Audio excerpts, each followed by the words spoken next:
Hi everyone, I am so excited because I am speaking with author Terri Osburn and we are talking about her brand new book. Hold it up, she's got it right there. Ask Me to Stay came out March 5th and hold it really close to the camera so you can see this picture. Love the colors. Love, love, love this cover so much. I mean, the colors are just so vibrant, you know? I love that sunset. It's beautiful. It matches as well. This was the first concept they sent me. This Wow. was their first try, and it came through, and I couldn't believe they got it so accurately because it's based on a real place, and so Yeah. this scenery just matches it perfectly. Oh, that's beautiful. All right, I have to tell you my American Idol story and this book. Okay? Okay. I definitely want to hear this. I know, because it relates. So last night, I'm reading the book, and I'm deep into it. Okay, so I am deep into these characters. You know when you're like that, when you're like deep into these characters. Yeah. And American Idol was taped like probably last summer, right? Well, all of a sudden there is a guy that shows up on stage and proposes to this girl, right? And this is for everybody who didn't see it last night. This is what happened. And Katy Perry like breaks down crying, right? Oh, wow. On the floor, right? Yeah. And everybody's kind of like Lionel Richie and Luke Bryan, I guess his name is. They're like, what is going on, right? So like they pick her up and she says, like kind of right into the camera, I wish somebody loved me that much. And I was like, and we know she's engaged now, okay? But this was last summer. She's engaged now. But last summer, and I was like, now isn't that kind of like what I don't know, is that a thought that goes through us when we see this like this guy like drove like 100 miles to get there to be able to propose to her while she was on the stage, like shocked her or whatever. And it's like, and that was her first thought. And then I'm in this part of the book where things are happening that we can't talk about, but not good things are happening. And I'm like, right, men, you know, like poor Katy Perry and then poor Liza. Nobody's... I'm thinking, if Katy Perry can't find someone, what's that chance do the rest of us have? But it was so impromptu, the way they showed it. Like it was, but I was thinking about that because I'm in the book of, with Liza and I'm like, isn't that like our thought? Like we just want somebody to love us enough. And then the title of the book, Ask Me to Stay. Like, like, isn't that what we want? Yeah, there's actually a story behind that title because it wasn't the original title of the book. The original title was Under the Light of the Moon, was the working title, and it's partially why there's the scene where they're on the beach and there's the moonlight. And I was in the throes of edits, which were killing me for some reason. This book happened very quickly from conception to finish, quicker than anything else. And so it just was tougher that way. I had a shorter time. And I was talking to a writer friend, Kim Law, who writes fabulous contemporary romance, and she was just bouncing things back and forth, and she mentioned that phrase. She just said that. Did he ask her to stay? And it altered the resolution. It altered the end of the book. It became the title, and it just the minute she said it, a light bulb I desperately needed to go off. And it just made everything was kind of there. I find that I often find out at the end, because I'm a pantser, that I foreshadowed something and had no idea that I foreshadowed it. If I would just read my own book, I would get it. But it just fell together, and that one conversation over lunch, it was just like this is what it has to be. And so and then I went, you look on Amazon to see if anybody else has used that title, and there weren't 15 books. Isn't that crazy? How has no one thought of that title before? I have no idea, but when I saw your book, I'm always going through book lists all the time. That's what I do, to find books. When I saw this book, I was like, yes. And I hate to say that a cover, but it wasn't even the cover. It was both. It was like the title and the cover. And I'm like, I have to read that book. And then I email you. I'm like, please let me. I want to read this book. A lot of that credit comes to the marketing department at Mon Lake Romance, because they, like I said, sometimes we do covers and you'll go through 4 or 5 concepts of everyone giving their feedback.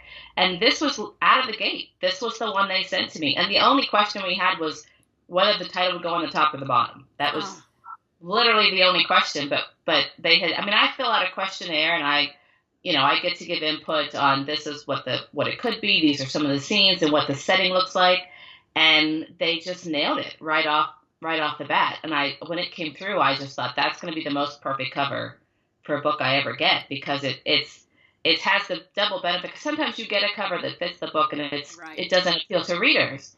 And so to have it be both, to have it actually really convey to readers, to make them like you want to pick it up, and to also fit the book so perfectly, that's a rare combination. So I was very, very fortunate. Well, and I thank the marketing team a lot. Yeah, and you know what? I was thinking after I got done with this book, I do not have enough contemporary romance in my life. Okay? Oh. Add more. I have 1,000 other entries and a lot of friends who write them. I know, and I was looking, when I was doing the research for this interview, you have sold millions of books worldwide, and I was like, you know what? Your fans, the contemporary romance fans, are so loyal. What loyal people they are to you authors, because it is huge. Like, it's a huge market, and they'll keep coming back and coming back. I mean, they want book after book, and you've written so many books. And they're so supportive, and that's another thing, even with romance authors. Some people kind of ask sometimes if there's a competition, but there really isn't, because what's best for me, I release a couple of books a year. Right. And I need the readers to have something to keep them absolutely locked into our genre while I'm not releasing something, so that when mine comes, they're still there. Yeah. And they haven't, gone to find some other genre, some other kind of book. And so it's absolutely necessary for us to all keep going. Right. Because we just have to keep giving them. I mean, nobody can write a book every day. And I'm not a very fast reader, but I've been reading romance for 30 plus years, and there are some who do read a book a day. We need to supply them with a book a day. That takes a lot of us. So yeah, there's no competition at all. I mean, there's a lot more people putting out books now than ever before because of the blessing of self-publishing, but there's no competition to it. No, we have contests or whatever, but there's not really a competition between us. No, and you know what? Because that is one thing I love about you authors. You are now that social media happens, you can see how supportive everybody is in that community. But one of my author friends said to me, there's no competition between us. Our competition is for the reader. We need readers. We need that reader that keeps coming back, like you said, that keeps coming back for more. And there are a lot. I actually know people who read more books than I do, because I think I read a lot of books. But I do know people that, especially like retirees, and I mean, they just always have a book in their hand. But what I say about contemporary romance is, like, I started off reading that, because, that is like, when you're growing up, like when you're a teenager and early 20s, like that is what you're reading, okay? Yeah, and then I started with some kind of, I don't know that they sort of didn't have them for a long time, but I think they were like Harlequin teens. And they were basically little contemporary romances. Oh, yeah. And I devoured those in I'm going to age myself, in the early 80s. Oh my gosh, me too, in the early 80s. Yeah, early 80s. And then I actually, most of my reading life had been historicals. But I don't like research. So I love historicals. I've read more of them than anything over the years. But I just know I would get like the cravat wrong. It'd be that year wasn't that knot or that carriage, or there's just so many details. And so I give major kudos to historical authors. Well, that's why they can't write as many books as you do, too. I mean, they got to do way more research. But when you wrote this book, I mean, you have it in a place that we have to feel like we're there. And I did, because I've never been there. When I was trying to come up with the concept, I literally went to Google Maps, and I just went down the Eastern Coast. Because I had written, my first series is the Anchor Island series. And I just know that readers love island settings. And so I just wanted to go back to one for a one-off kind of story. And I just went down the coast, and I found this little island called Deweese Island, and it's right off of Isle of Palm, off of Charleston. Yeah. And I was fascinated to learn that it literally has no streets, no cars, no stores, no restaurants. And I thought, this is so unique that I just wanted to explore it. And I actually started looking into it. I actually went to the island for 4 days. I was going to ask you if you while I was writing this. Yeah. And what I realized though is, when there's nothing there, it's really hard to write a story where things happen because there's nothing there. So It was actually became a little bit more of a challenge, and so that's why there's the gazebo. There's a scene where they all go to the movies, Right. and it's in this giant gazebo. And Yeah. I drove past that gazebo in my little golf cart. And so when I was in the book, I was like, where can I put them? And I'm like, okay, this gazebo has to be something. And it is. It's this giant screened-in gazebo that I drove by, and I have a picture of, and I thought, this is amazing. And sort of and you learn in the book that everyone on the island is very wealthy. And I didn't really realize that. I mean, the houses are huge, so I knew something about it. But when I came home, I like to watch a lot of the House Hunter type shows. Yeah. They're everywhere now. And there was one that was like island hunting or something like that. And I just turned it on kind of in the middle, and this couple was walking through this beautiful giant house. And it was and I'm just kind of half paying attention. And it said it was like $2.4 million or something. And then they go to the next scene, and it's Dewey's Island. They were literally walking through a house on Dewey's Island that was $2.4 million. And I went, okay, that's got to be part of the story, because it was, I mean, everything just sort of fell into place, but it sort of did it over the course of writing it, which might have been easier if it had happened before I had to write it. But yeah, I mean, it was suddenly on TV within a week of me getting home from being there. That's and now crazy. You can just visit for a few days. There's a lot of rental properties, and the one I stayed in is almost like a small inn type thing. So you can't, I mean, it is affordable to just go for a week, but to live on it, if you're going to buy a house there, like, yeah, I couldn't believe it just happened to be on TV when I hadn't heard of it a month before. Your cat's what were the chances? He's giving us really cute faces right now. This is Gypsy, and she's number 4 of the 4 cats, and needs the most attention. Yeah, she's like giving us great faces while of any of the 4. Yes, she's the smallest also. They get bigger from here. You are writing so many books, okay? And this is the question I always have, because it's just so intriguing to me. It's like, when you come upon a story like this, so you did do a little bit of research and you did that, they must just fly off of your fingers, like, once you get going, right? I mean... Yeah, this one has to. I'm what they call an immersive writer, which is good and bad. It's good in that when I get into a story, it's there. And luckily, if the characters are cooperating, because it's really them telling the story, it can come out pretty quickly. But so at the same time, I sort of need life to stop for a month so I can do that. And, life doesn't stop for anyone. So... I have a hard time getting the writing done, and I have friends that are like, well, I wrote 2 hours this morning, and I'm going to go do this. And my brain doesn't work that way. I need it to, and I'm trying to make it do that, but it doesn't do that. So I end up getting to where I'm writing 40,000 words in 3 weeks. Wow. And losing sleep, and I'm an overnight writer, so I write until dawn, and then I sleep during the day. And so, you can't go to you don't get a teeth cleaning at 8:00 at night. The world doesn't work around that schedule, I have sadly learned. So it gets a little chaotic in the time that it's the few weeks before the deadline. And it's also very stressful. I have a lot of silver hair. So, I'm trying to twist that around, to work it like a real job, and to do some, 4 or 5 hours, whatever, a day, and work it around the lunchtime and having a life. But so far, my brain is not fully on board with that. But I'm working at it, because I typically have 6 months between deadlines, but I end up literally writing them in 3 to 5 weeks at the very end. And so, and that's why also probably I foreshadow things and don't know it, because I'm writing in a blur, and it can get a little crazy. I do know people, though, that they write a book every 6 weeks. So that's amazing to me, because I don't think my brain could switch that quickly. There's a lot of people having to do that. And I don't know if I'd say having to do it, but they're choosing to do that.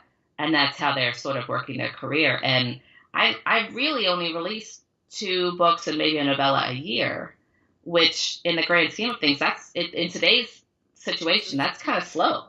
You know what? I know some Canadian authors, and they're what they call cozy mystery authors. This one woman, she showed me her office, and it's nothing but Post-it notes and boards because she has like 5 different series going on. I was like, I don't want to be in your brain. Like, that is so complicated to me, you know. I have friends that bounce between contemporary and romantic suspense, and they finish one on Friday and they start the other one on Monday, and I just absolutely bow in their general direction because my brain I could not switch that quickly. Right. And that's what I think about reading too, is that reading a book a day I can't switch quicker than that. Like, I'm still in this book. I haven't started my next book. I will in a couple of hours, but I'm still in this book. I like to be in that book when I'm talking to you guys because that's where my brain needs, especially at 54. I need to be right there, you know? Yeah. and I won't start the next one for tomorrow. I will start it later today because I'm still with Liza. I'm still in her life. I'm still experiencing. And that's what we hope for. Like, we want to keep readers so that they, if you could put the book down and it's gone, then it's not a great experience. We want to give that experience that they stay with you and they feel like friends that you've been hanging out with. Oh, and I did. Me and her, we hung out. We had fun last night, American Idol. We were having a great time, okay? She saw the whole proposal. She was there for everything. That's right. And it happens with writing as well. I mean, they stay with me. Yeah. And it's sometimes hard because you'll be editing a book while you're trying to plot the next book, while you're ready to launch and promote the next book. And so you literally have 3 different things in your head. Right. And that was one of the first things I learned when I started in 2013 was your brain's got to keep all of these balls up in the air at the same time. And it can get very strange to be juggling them. And when it's all in the same series, it's a little easier. But like I'm in the middle of a series set in Nashville, which is where I live. Right. But I took the break to do this one. And so I'm promoting one that doesn't connect to anything else. And I'm working on a proposal for something that ties to nothing at all. And so it's very strange to make your brain, I've got cat hair all over me. It's very strange to kind of make your brain sort of do that kind of hop all around. But that just cheers me up to know that, like, Liza has stayed with you and, oh my gosh, and you're still in the story, because that's what we aim for. That's what we do it for. Yeah, and I'm going to, before we go, because I'm like, we could talk forever, I swear to you. I love talking to you. I'm a talker. I'm going to give everybody the first line because I love this line, and I went back and reread it today because I always reread that first chapter when I'm done because I like to see what you did, how you set me up. I love that. Right. It's like a new thing I do, and I do it all the time. And I can tell you the first chapter is the toughest part for me. Yeah. I love the middle. Yeah. At first, because you have to establish so much. Yeah, exactly. And when I don't care if you read the book in a day, you still don't remember what that first chapter told you. And you learn so much about it. And I learned so much about the story. And so when I went back and read it this morning, I kind of chuckled because of knowing everything that happens. That's another thing. You get to, like, experience it knowing the ending.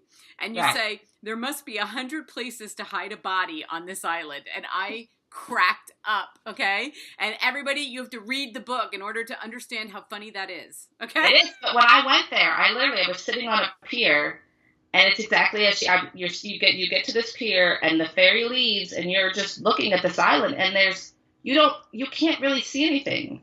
Like, it's just, you're in the middle of nowhere, the ferry just left, you're not going anywhere.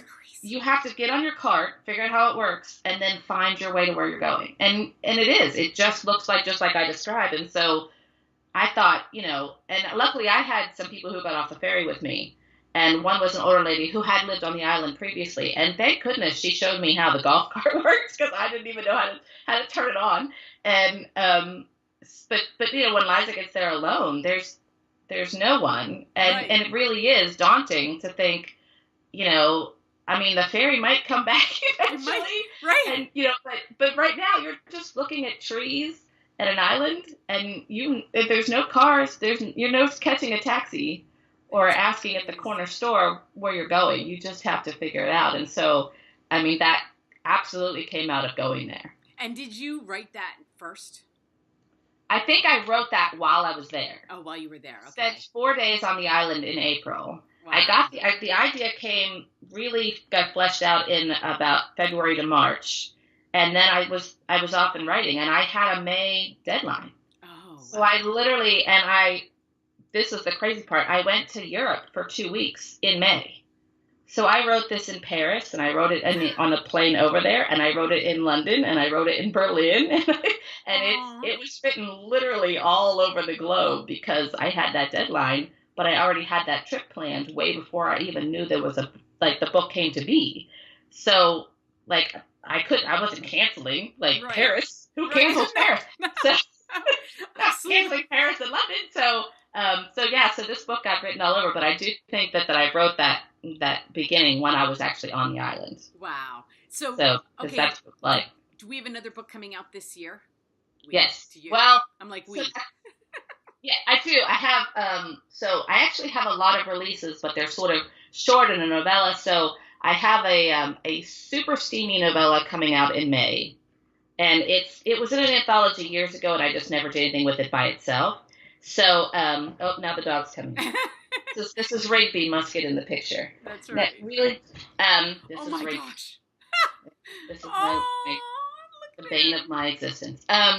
So Awakening Anna is a super steamy novella that will be out in May. And then in July, there will be a novella in my Shooting Stars series, which is about country singers in Nashville trying to make it. This one is actually an offshoot from the last release, which was in January. The hero of that book, his ex-wife is in the book, and she's a record producer. And so the novella is her story in July. And then in the fall, there will be another full novel in the Shooting Star series that is also kind of foreshadowed a bit in the January book. Well, so, you know what? I love your writing. Busy. I love your writing. So Thank you know you where so to find me when they're coming out. You just find me, and I will read them, and we can talk, because I can talk to you all day long. Oh, yes. I used to be a DJ in a former life, so I've gotten paid to talk. That's how much I can talk. So I can talk for hours. It's terrible. You keep making your animals all happy. They're all just so happy. So this is he absolutely has no boundaries, as you can tell. And he's a face licker. For a 15-pound dog, he can get the face of just about anyone. I don't know how he does it. Aww. Yeah. All right. Well, can you hold up the cover one more time, because yes. I will let you go and go pet all your animals. There we go, everybody. Ask Me to Stay. It's out. I'm going to put the IndieBound link so you can go to your local bookstore. Yes. And support your local bookstore, or the Amazon link. If you want it today, you can get it on Kindle. And thank you so much. I hope we talk again, Terri. Thank you. Anytime. Oh, great. I can't wait. Okay, have a great day. You too. Okay, bye-bye. Bye-bye.